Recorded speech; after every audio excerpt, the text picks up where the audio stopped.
Assalamualaikum Soal Soleha. Apa kabar hari ini? Mudah-mudahan tetap sehat ya Soal Soleha. Tak lupa sebelum kita belajar Soal Soleha harus mandi dulu. Kemudian Soal Soleha sarapan, baru kita belajar. Nah, untuk kali ini saya akan belajar tema 6, subtema 1, pembelajaran 1 dan 2. Yuk Soal Soleha, siapkan bukunya. Kali ini Soal Soleha ikut membaca ya. Di subtema 1, tema 6, pembelajaran 1, dengan mulai bahasa Indonesia. Kita baca bersama-sama ya. Menemukan informasi dari teks tentang matahari dan pemanfaatannya. Informasi dapat kita temukan pada setiap paragraf yang menyusun sebuah teks. Caranya yaitu dengan cara membaca secara cermat. Kamu dapat menandai bagian atau kata-kata penting di setiap paragraf.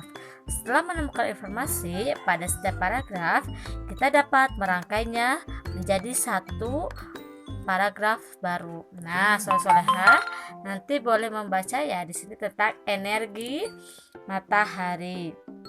Nanti Soleha boleh dibaca dan di sini pasti ada sebuah informasi pada setiap paragrafnya. Kita langsung buka halaman selanjutnya, halaman 100.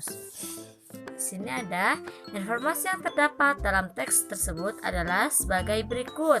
Informasi pada paragraf persatu yaitu matahari merupakan pusat tata surya. Kedua, paragraf kedua yaitu energi matahari dapat dimanfaatkan sebagai sumber energi alternatif.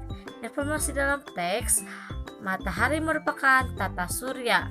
Pusat tata surya, energi matahari biasanya dapat dimanfaatkan sebagai sumber alternatif. Nah, yang tadi yang saya Soleha di halaman sebelumnya itu pasti setiap paragrafnya itu ada informasi. Nah, di sini juga ada lagi ya.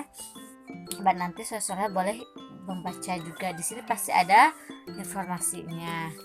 Saya Soleha buka halaman 101 ya. Kita mulai pembelajaran SBDP.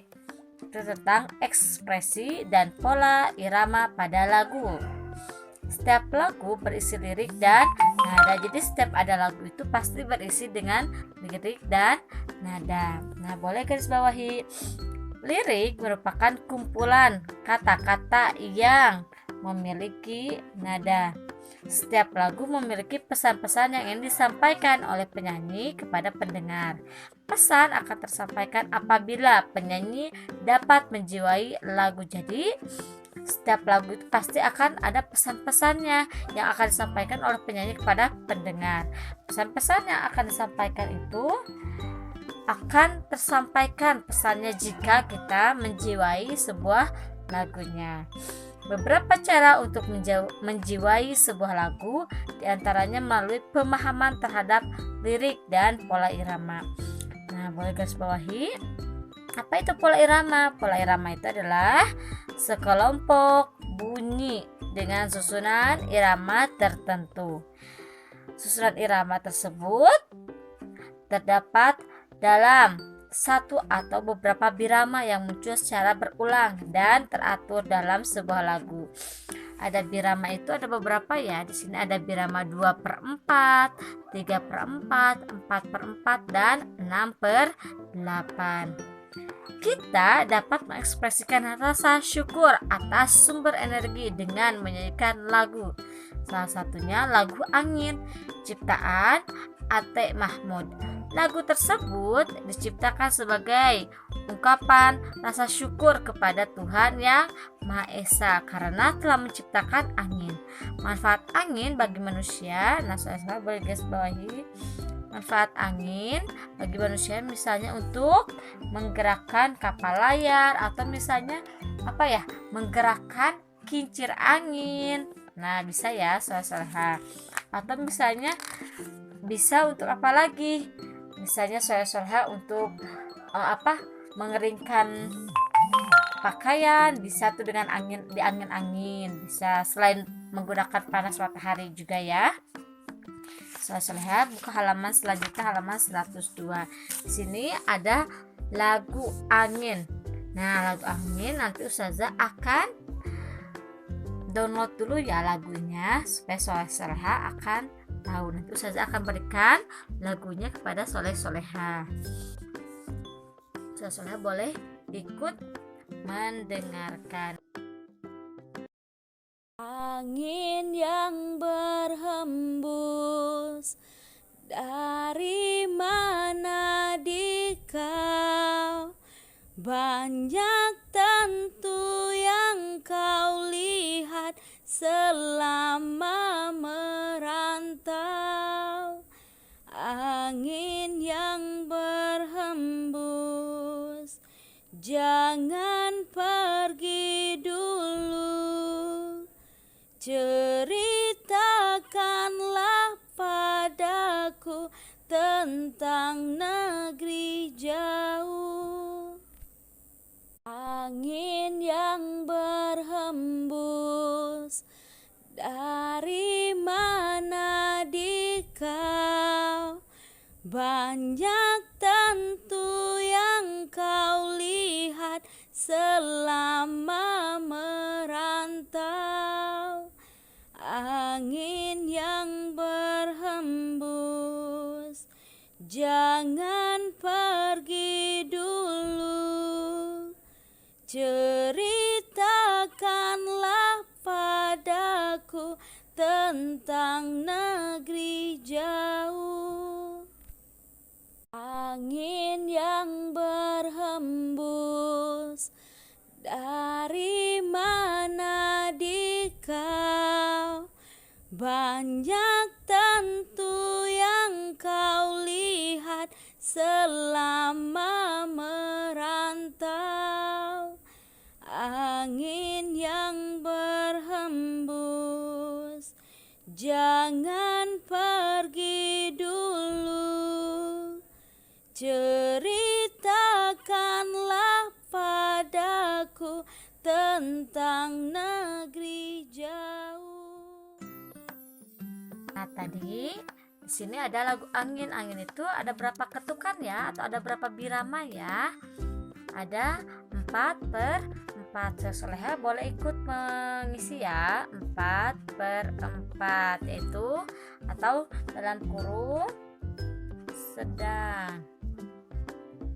Kemudian di sini apa arti birama tersebut? Di sini adalah birama adalah, boleh ikut penulis ya, sebuah tanda yang berfungsi untuk menentukan jumlah hitungan serta nilai pada setiap ketukan saat bermusik. Jadi dengan kata lain, birama itu adalah ketukan dalam sebuah lagu. Nah, Soleha nanti boleh ikut mengisi ya.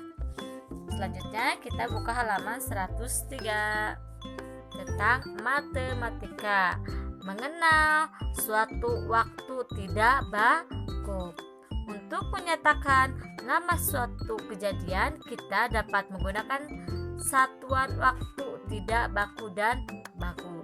Contoh satuan waktu tidak baku yaitu lama dan sebentar.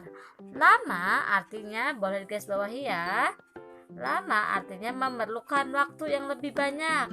Sebentar artinya memerlukan waktu yang lebih sedikit. Di sini ada bacaan. Setelah membantu ibu memasak, Fitri membantu ibu mencuci piring-piring yang kotor. Menurutmu antara memasak dan mencuci piring, kegiatan manakah yang lebih lama? Kegiatan manakah yang lebih sebentar? Ya, benar. Nah, di sini memasak memerlukan waktu lebih lama daripada mencuci piring. Berarti mencuci piring memerlukan waktu lebih sebentar daripada memasak. Kalau memasak itu bisa sampai 1 jam ya. Tapi kalau misalnya mencuci piring itu paling 15 menit, 10 menit juga selesai. Jadi antara memasak dan mencuci piring itu lebih lama waktunya, yaitu memasak. Nah, di sini ada lagi kegiatan harian, waktu yang dibutuhkan lama atau sebentar. Nah, Soleha boleh nanti mengerjakan ini di buku paketnya. Kegiatannya apa? Waktunya menurut Soleha lama atau sebentar. Misalnya Ustazah kasih contoh itu menggosok gigi misalnya. Menggosok gigi waktunya lama atau sebentar? sebentar ya, berarti di sini sebentar seperti itu ya. Itu contohnya. Soal-soalnya nanti boleh diisi di sini. Oke, buka halaman selanjutnya, halaman 104. Kita pembelajaran kedua, yaitu bahasa Indonesia, tentang menemukan kata-kata penting dalam teks tentang sumber energi. Ketika membaca sebuah teks, kita seringkali menemukan kata-kata penting yang belum kita ketahui artinya. Arti dari kata-kata tersebut dapat kita cari dengan menggunakan Kamus Besar Bahasa Indonesia atau KBBI. Kamu juga dapat langsung bertanya kepada guru atau orang tua kalian. Nah, karena sekarang bisa jadi karena mungkin bertanya sama ustazah tidak secara langsung ya, boleh bertanya sama orang tua, atau misalnya orang tuanya tidak tahu, boleh, karena sekarang sudah ada teknologi ya, boleh lihat ke misalnya ke Google, boleh. Kalau soal-soal tidak mempunyai Kamus Besar Bahasa Indonesia.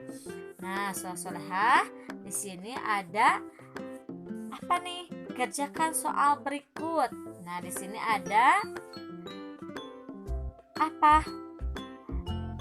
Bacalah kembali teks tentang energi matahari pada pembelajaran 1. Kemudian temukan kata-kata penting tentang energi matahari dan tuliskan pada kotak. Misalnya di sana ada kata panas, nanti soal-soal boleh lihat tulis nemunya berapa aja boleh. Kemudian di sini setelah itu tuliskan kalimat menggunakan kata-kata penting yang berhasil kamu temui. Misalnya ada kata panas. Nah, soal-soalnya buat kalimatnya. Panas matahari dapat digunakan untuk menjemur pakaian. Terus ada kata-kata apa lagi di sana di tentang energi matahari pada pembelajaran 1, boleh ditulis di sini ya. Seketemunya aja. Boleh 2, boleh 3, boleh. Atau lebih banyak lebih bagus, gak apa-apa. Oke, selanjutnya buka halaman 105. Itu tentang PPKN. Pentingnya memanfaatkan sumber daya air dengan baik. Air merupakan sumber daya alam yang dapat diperbarui karena dapat terbentuk kembali dengan adanya siklus air. Jadi air itu adalah sumber daya alam yang dapat diperbarui. Karena apa? Karena dapat terbentuk kembali dengan adanya siklus air. Siklus air itu apa? Misalnya dari hujan. Nah, di situ karena banyaknya hujan, siklus air itu nanti akan ada pembelajaran selanjutnya ya. Tidak semua daerah di Indonesia bisa mendapatkan air bersih dengan mudah. Air tanah sulit diperoleh di daerah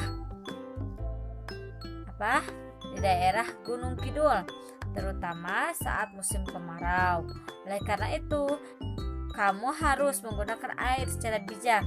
Beberapa contoh kewajiban kita untuk menghemat air antara lain menutup keran air saat sedang tidak digunakan, kemudian menyiram tanaman dengan menggunakan teko penyiram, kemudian mandi dengan air seperlunya, dan menutup keran air saat sedang menggosok gigi. Ada lagi apa?